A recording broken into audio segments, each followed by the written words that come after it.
जब भगवान देता है तो छप्पड़ फाड़ कर देता है, चाहे कुछ भी कर ले, लेकिन भगवान के आगे सब फेल है। भगवान ने इस कहावत को जिला परिषद की वार्ड नंबर 9 से चुनाव लड़ने वाली उम्मीदवार पर सटीक बैठा दी है। भगवान ने वार्ड नंबर 9 से चुनाव लड़ने वाली महिला को छप्पड़ फाड़ कर चेयरमैन की कुर्सी दे दी है, क्योंकि इस कुर्सी से जो भी चुनाव जीतेगी वह चेयरमैन चुनी जाएगी। वार्ड 9 की पार्षद के सामने ना कोई विरोधी उम्मीदवार होगा, ना ही पैसा खर्च होगा, बस चुनाव जीतना जरूरी है। क्योंकि 10 वार्डों वाली गुरुग्राम जिला परिषद चेयरमैन की कुर्सी इस बार अनुसूचित जाति की महिला पार्षद के लिए आरक्षित की गई है। कुल 10 वार्डों में 2 वार्ड यानी 3 और 9 अनुसूचित जाति के लिए आरक्षित है, जिसमें वार्ड 3 पुरुष व वार्ड 9 महिला उम्मीदवार के लिए सुरक्षित है। इस बार सरकार ने भी ये शर्त लगा दी है कि अनुसूचित जाति के लिए आरक्षित वार्डों में पुरुष के वार्ड से महिला उम्मीदवार व महिला वार्ड से पुरुष उम्मीदवार चुनाव नहीं लड़ सकता है। जिसके लिए आरक्षित है वही चुनाव लड़ेगा, जिसके हिसाब से वार्ड नंबर 9 से पार्षद बनने वाली महिला सीधा चेयरमैन बन जाएगी।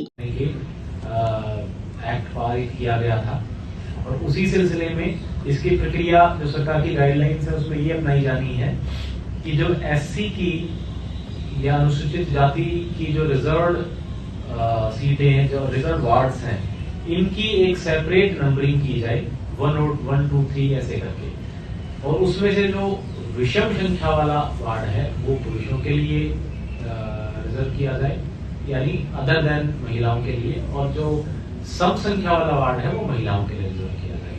तो 3 और 9 वार्ड जो है, अगर इनको सेपरेट करते हैं, 3 वार्ड पहला वार्ड है और 9 वार्ड दूसरा वार्ड है अनुसूचित जाति का। इसलिए 3 वार्ड को महिलाओं के अतिरिक्त यानी पुरुषों के लिए रिजर्व किया जाता है, एससी पुरुष, और 9 वार्ड को एससी महिला के लिए रिजर्व किया जाता है। इसके अलावा जो 8 वार्ड बच गए जो अनरिजर्व थे, उनको अगेन हम उसी श्रृंखला में जोड़ेंगे। वार्ड जिनमें हाईएस्ट परसेंटेज है अनुसूचित जाति की, वो वार्ड नंबर 3 और वार्ड नंबर 9 है, और इसलिए इन दोनों वार्डों को अनुसूचित जाति के लिए रिजर्व किया जाता है।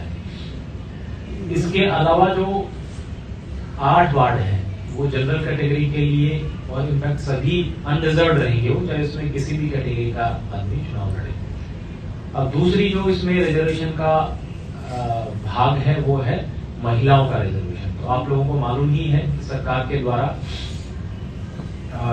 मोदी सरकार यानी पंचायतों के चुनाव कराने के लिए प्रदेश सरकार अब गंभीर दिख रही है। चुनावी प्रक्रिया को आगे बढ़ाते हुए वीरवार को उपायुक्त निशांत कुमार यादव की अध्यक्षता में 10 वार्डों वाली जिला परिषद की वार्डों के ड्रॉ निकाला गया।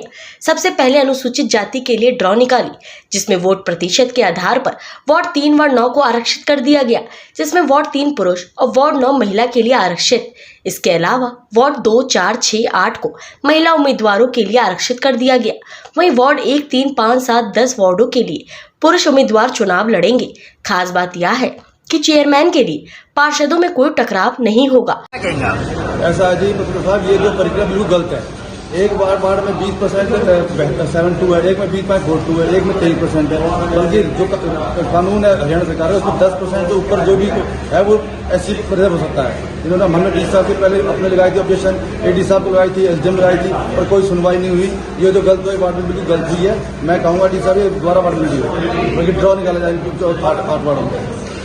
वार्ड 9 से जो महिला पार्षद चुनकर आएगी वह सीधा चेयरमैन बन जाएगी। इस प्रक्रिया के विरोध में कुछ नेताओं ने आवाज उठाई कि लोकतंत्र की हत्या है। जब आमना सामना ही नहीं होगा तो चेयरमैन अन्य पार्षदों की बात क्यों मानेगी। इसलिए इसमें फेरबदल किया जाए ताकि चेयरमैन का चुनाव लोकतंत्र प्रक्रिया से संपन्न हो सके।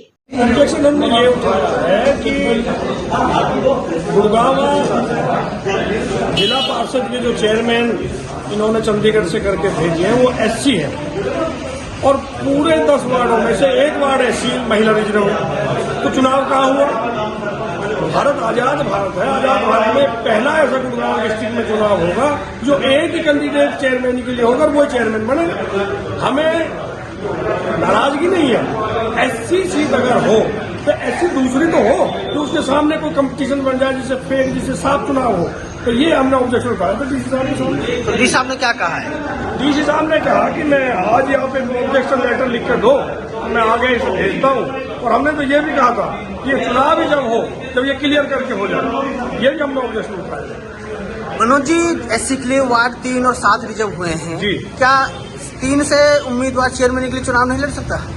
नहीं, उसके लिए वो मना कर रहे हैं, उसके लिए मना कर रहे हैं। हमने तो कहा था ये था कि जो चेयरमैन की जो सीट है वो रिजर्व रखी गई है, रिजर्व में भी महिला, और हमारी 2 सीटें गुड़गांव में रिजर्व है, एक 3 नंबर वार्ड, एक 9 नंबर वार्ड। 9 नंबर वार्ड को महिला रखा गया है। तो मेरा ऑब्जेक्शन सिर्फ इतना था कि 9 नंबर को महिला रखा है, जो भी वहां से जीत के आएगा वो सीधा चेयरमैन बनेगा। मतलब लोकतांत्रिक तरीके से चेयरमैन नहीं बन रहा है। अब जो सीधा आएगा ना तो वो किसी की पूछ करेगा ना किसी के काम करेगा। तो इसलिए मेरी विनती थी हमारे डीसी साहब से कि इस पे विचार किया जाए, सरकार तक ये हमारा मैसेज भेजा जाए कि कम से कम 2 हो, ताकि उनका आपस में कंपटीशन होकर जो जीत के आए और वो ठीक तरीके से चेयरमैन बने। राकेश जी, वार्ड 3 भी एससी के लिए रिजर्व है, क्या वो वहां से चेयरमैन नहीं बन सकते? वो जेंट्स के लिए, उसमें जेंट्स ही लड़ेगा और 9 नंबर को उसमें लेडीज लड़ेगी। अगर दोनों में लेडीज लड़ सके तो भी कोई दिक्कत नहीं है। 2 लड़ेंगे तो वो अपने तरीके से अपना बहुमत लेके आएंगे और फिर वो इनका काम करेंगे। तो इस बार जो जेंट्स सीट है उसमें जेंट्स लड़ेगा, लेडीज है तो लेडीज। हाँ जी, लेडीज। आपको न्यूज हमारी कैसी लगी, वीडियो को शेयर करें, चैनल को सब्सक्राइब करें और कमेंट्स बॉक्स में जाकर अपने विचार जरूर रखें, ताकि सही जानकारी के साथ आप तक न्यूज पहुंच सके। धन्यवाद।